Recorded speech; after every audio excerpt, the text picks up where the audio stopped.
Thunder cracks across a fractured sky. Somewhere in deep space, a song echoes, ancient, haunting, unmistakably Gallifreyan. You left me behind, grandfather, but time never forgets its children. Cut to a dim corridor of a crumbling spaceship. The doctor, face streaked with soot and heartbreak, stares at a hologram flickering before him. It's Susan, older now, wiser, and very much alive. Gallifrey isn't lost, Doctor, not yet. The doctor stumbles back. This isn't just a message, it's a reckoning.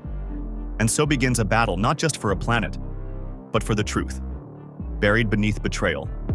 Buried beneath blood. Because if Susan survived, then so did others.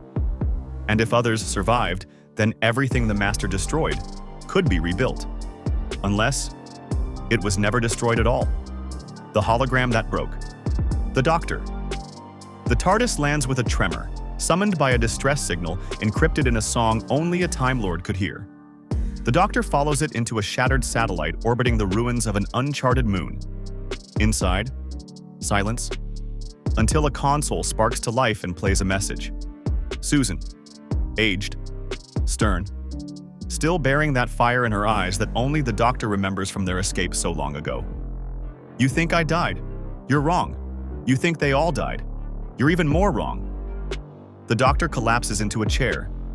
His heart's pound. Her voice stirs memories older than Gallifrey's fall.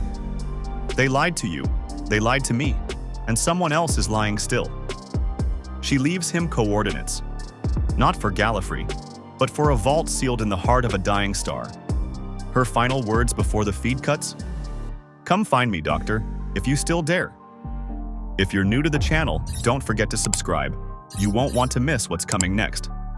The Master's lie. The Doctor doesn't want to believe it. He saw Gallifrey burn. He felt the psychic scream of his people dying in every corner of time and space. But something doesn't add up. He reruns the memory, the day the Master showed him the ruin.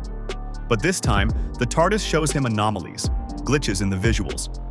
Forged destruction? An illusion? The real kicker. The Master didn't destroy Gallifrey. He hid it, and made the Doctor believe it was gone. Why? Because someone else wanted Gallifrey erased, not from existence, but from memory. And the Master was just a pawn. But whose? And that vault Susan mentioned? It may not just hold memories.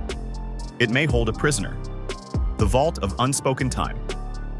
The Doctor follows Susan's trail to a sun on the brink of collapse. Orbiting it, a bunker constructed with pre-Rassilon architecture, older than Gallifrey itself. Inside the vault, the Doctor finds what he least expects. A Time Lord stasis pod. Occupied. The being inside is barely alive, but ancient. Beyond ancient. The console reads, Theta Delta Zero, genetic anomaly. Partial extraction successful. The Doctor's blood runs cold. Theta Delta, his designation at the Academy. This is no prisoner. This is a clone of him. Or worse, a prototype. But why was it locked away? And why does its DNA match Susan's perfectly? Was she born of family or of experiment? Susan's secret war. On a distant colony, in a realm kept secret even from Unit and Torchwood, Susan walks through a crowd cloaked in shadows. She's not alone. She's been building something, a network, a resistance. Survivors. Time Lords. Hidden. Hunted. Changed. She never stopped fighting. You made me human once, she whispers, but you never took the Time Lord out of me. Flashbacks reveal it all. The moment the Master's attack began, Susan fled with a stolen TARDIS fragment, one that could refract time around a small group. Enough to save dozens, maybe more. She's spent decades gathering them, hiding them, training them. But it came with a cost. Her memories were fractured, removed, altered. Even she doesn't know the full truth of who she is anymore. And now, her body is changing, aging in reverse. Her DNA unstable, because she isn't just the Doctor's granddaughter. She might be his clone's daughter, the enemy behind the veil. The Doctor pieces together the DNA logs in the vault and Susan's unstable genome. The timeline is off. There's no way Susan is who he thought she was. So who designed her? A name emerges from the genetic trace. The Veil. a rogue Gallifreyan scientist from the pre-Time War era, expelled for experimenting with temporal cloning and genetic grafting. The Veil believed Time Lords had become weak, chained by their morals, their laws. She wanted to create a new breed, a generation born from the Doctor's power, but without his guilt. Susan was her masterpiece, raised by the Doctor, loved like family, never knowing she was meant to become a weapon. But the Veil never died. She's been watching, waiting, and now she knows. The Doctor has found Susan again, and she's coming to finish what she started. The Rani's return. In a dimly lit chamber of the TARDIS, the Doctor stumbles upon a hidden message embedded within the Vindicator's data stream. The message is a holographic projection of Mrs. Flood, who undergoes a bi-generation, revealing herself as the Rani, a renegade Time Lord known for her unethical experiments. Wikipedia +1 Doctor Who TV +1 You always underestimated me, Doctor. While you were busy mourning Gallifrey, I was perfecting a new Genesis.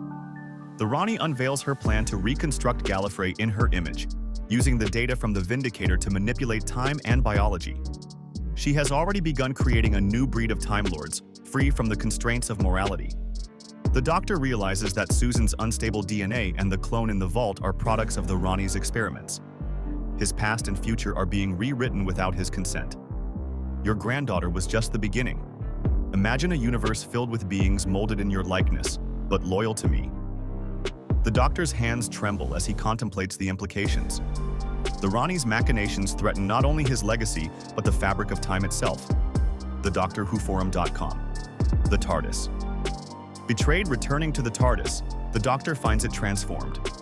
The console room is overrun with unfamiliar symbols, and the ship's corridors shift unpredictably. The TARDIS, his trusted companion, is under the Rani's influence. She's rewriting your ship, Doctor. Soon, it will respond only to me. The Doctor attempts to regain control, but the TARDIS resists, locking him out of critical systems.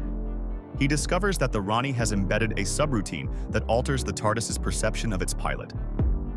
In a desperate move, the Doctor initiates a manual override, risking the ship's destruction. The TARDIS shudders violently, and a distorted voice echoes through the chambers. You are not the Doctor. The override fails, and the Doctor is ejected into the void of the time vortex. He clings to consciousness as he drifts through time and space, uncertain of his destination. The Council of Shadows. The Doctor awakens in a realm beyond time, a place known as the Null Zone. Here, he encounters the Council of Shadows, enigmatic beings who claim to be the original architects of time. We are the weavers of destiny, and your thread has become tangled. The Council reveals that the Rani's actions have disrupted the balance of the universe. They task the Doctor with restoring order, warning that failure will result in the unraveling of reality. They grant him a fragment of the Loom of Time, a powerful artifact capable of rewriting events. However, using it comes at a cost. Altering one event may erase another. Choose wisely, Doctor. Every stitch you make may unmake another. The Doctor faces an impossible choice. Save Susan and risk the collapse of time, or let her fade to preserve the universe. The Mirror of Souls. Seeking guidance, the Doctor journeys to the Mirror of Souls, an ancient Gallifreyan relic that reflects one's true self. Gazing into it, he confronts a version of himself consumed by power and devoid of compassion. This is who you become if you let the Rani's vision prevail. The reflection taunts him, highlighting his failures and the pain he's caused. The Doctor is forced to acknowledge the darkness within him, the potential for tyranny masked by good intentions. He emerges from the experience humbled, with renewed determination to stop the Rani and restore balance. The final confrontation.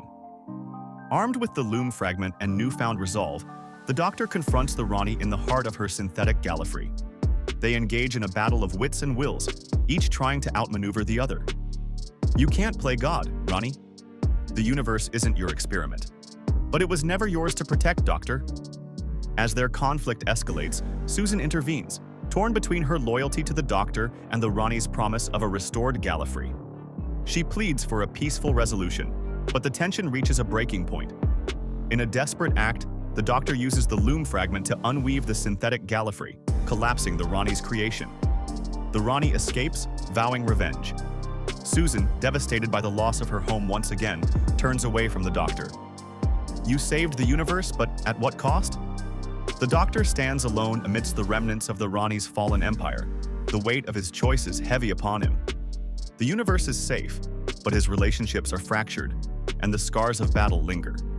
As he steps back into the TARDIS, now restored to its former self, he contemplates the path ahead. The screen fades to black, and a haunting question echoes. In saving the universe, did the Doctor lose himself?